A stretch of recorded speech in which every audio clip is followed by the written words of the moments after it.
Hi, I'm William Spaniel. Let's learn about international relations. Today's topic is exploitation and civil war settlement. And the big question for this lecture is, what makes civil war different from interstate war? I want to start with a couple of definitions here. I want to talk about absolute versus limited war. World War II is an example of an absolute war, and the Spanish-American War is an example of a limited war. In World War II, both sides, the Axis and the Allies, were fully mobilized and fully going after one another, and they weren't going to stop until one side had been completely beaten to a pulp, militarily defeated, and that's how they were going to win the war. They were going to win the war by actually destroying the other side. This is in contrast to the Spanish-American War. In the Spanish-American War, the United States and Spain fight for a while, and then they eventually sit down and negotiate a treaty. So Spain isn't trying to invade and take over the United States, and the United States isn't trying to take over Spain. They're actually coming down and sitting down at a table and hammering out an agreement. So that's the difference between absolute and limited war. Absolute war, you're militarily defeating one side. Limited war, you're fighting for a while and then settling down. My question to you is, are absolute or limited interstate wars more common, and why? So I want you to think about this for a moment. Are absolute wars more frequent, or are limited wars more frequent in interstate conflict? And if you could speculate why you think that's the case, go ahead and do that, and write your answer in the comments section below, which one's more common, and a little bit of an explanation why. And once you've done that, I am now ready to reveal the answer. The answer is that limited wars are more frequent. Depending upon the data set that you look at and depending upon how you define what an absolute war is versus what a limited war is, about 2/3 of wars are limited wars.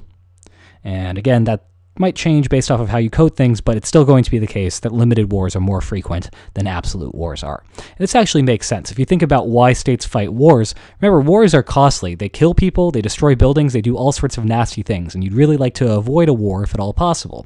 And we know from that rationality of war unit that if we know what the eventual outcome of war would likely be, then those sides can just sit down, talk about this, and hammer out a settlement, and this settlement is going to be mutually preferable to war because you just implement whatever the eventual outcome is of war, and you get that outcome, without having to pay the costs of conflict that you would otherwise have to pay. So this is stable because your alternative is to fight a war, get the same outcome and expectation, and pay costs. And so as long as you're in that negotiated range, that bargaining range, both sides are better off than had they fought a war. Now, we also know from that rationality of war unit that one reason states fight wars is because there's some sort of disagreement about what the eventual outcome of war looks like. So if there's incomplete information, if one side knows something that the other side doesn't know, whether it is how resolved they are over the issues at stake or how powerful they are relative to the other side, this can cause bargaining problems and lead to bargaining breakdown, which ends up resulting in war. The good news, though, is that war acts as a learning process.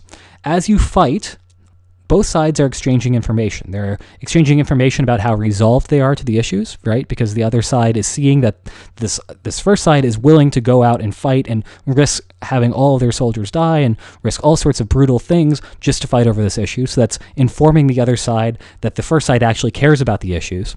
And then it's also informative insofar as we know about how good we are relative to one another at fighting. So if we're not really sure who's better at fighting, by actually fighting wars and fighting battles, we're learning about how good the other side is, how capable the other side is. And so if you fight enough of these battles, you're eventually going to converge your expectations about what a settlement, or rather what the eventual outcome of war would look like. And once you've sufficiently converged your beliefs, this is going to open up that bargaining range, which is going to leave you with the ability to come up with an agreement that leaves both sides better off. And once you've converged enough, then you can negotiate a settlement, and that settlement will be implemented, and there's no reason to fight anymore. So that's why most interstate wars end in negotiated settlement. It's just because it's cheap. It's better than having a lot of people die. Now, the opposite is true of civil wars. And in fact, again, depending upon how you code things here, this might change a little bit, but only 1 in 5 civil wars ends in negotiated settlement. So this is a much, much smaller ratio that's ending in a negotiated settlement. You're seeing a lot more absolute wars in civil wars than you are in interstate wars. Why is this the case? Well, we think the reason is primarily commitment problems. Why is this the case? Well, think about enforcing the peace.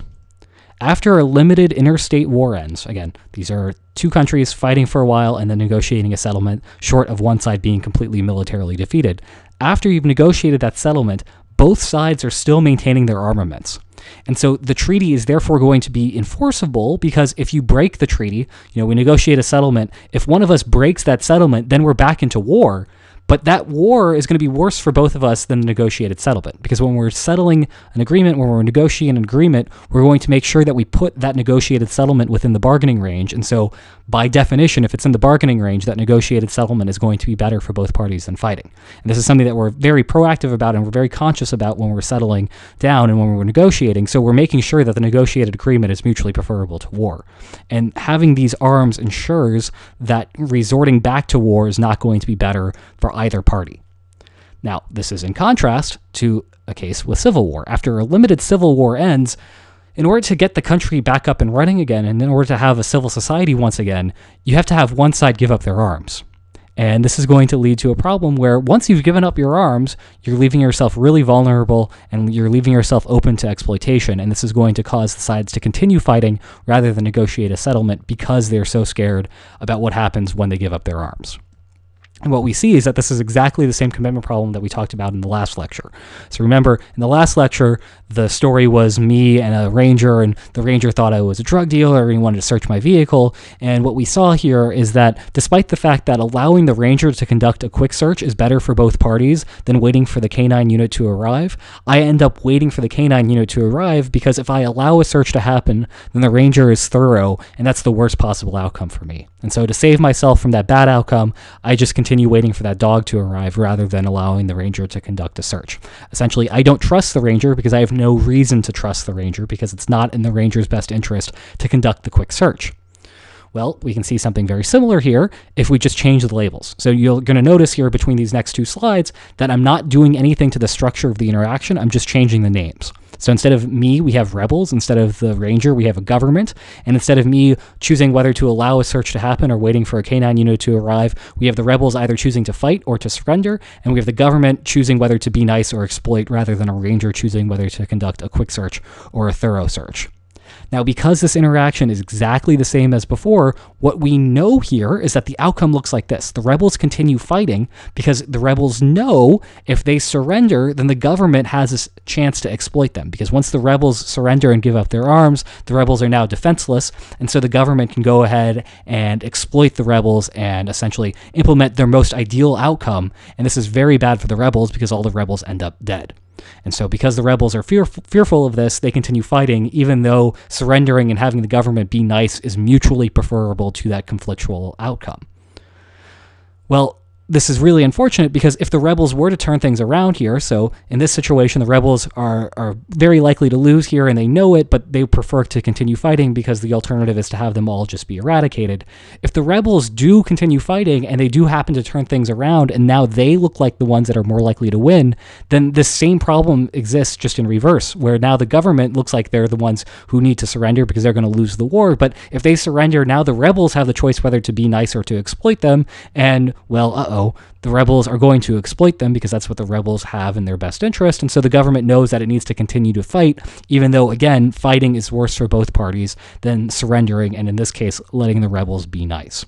So we see another very bad outcome here, an outcome that is worse for both parties than the outcome that could happen here with the surrendering and the rebels being nice. And so this is very unfortunate, and we end up in a long conflict. And so this is why most civil wars end in one side being completely militarily defeated, and we see very few limited wars in civil wars.